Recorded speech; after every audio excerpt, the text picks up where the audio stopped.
குடும்பநல கோர்ட்டில் திடீரென வந்த ஜெயம் ரவி. விவாகரத்து பிரச்சனைக்கு காணப்பட்ட தீர்வு என்ன?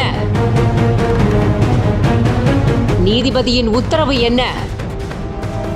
நடிகர் ஜெயம் ரவி தன்னோட மனைவி ஆர்த்தியோட கருத்து வேறுபாடு ஏற்பட்டு பிரிய போறதா ஏற்கனவே அறிவிக்கப்பட்ட நிலையில இதை தொடர்ந்து 2009ஆம் ஆண்டு பதிவு செய்யப்பட்ட இவங்களோட திருமண பதிவை ரத்து செஞ்சு மனைவி ஆர்த்தியோட இருந்து விவாகரத்து வழங்க கோரி ஜெயம் ரவி அவர்கள் மனு தாக்கல் செஞ்சிருந்தாரு. இதை தொடர்ந்து விவாகரத்து கோரி ஜெயம் ரவி தொடர்ந்த மனு மீதான விசாரணை சென்னை குடும்பநல கோர்ட்ல நடந்திருக்கு. விசாரணைக்கு ஜெயம் ரவி நேர்ல ஆஜராகியிருக்காரு. ஆர்த்தி அவங்களால ஆஜராக முடியாத காரணத்தினால காணொலி காட்சி வாயிலா ஆஜராகியிருக்காங்க.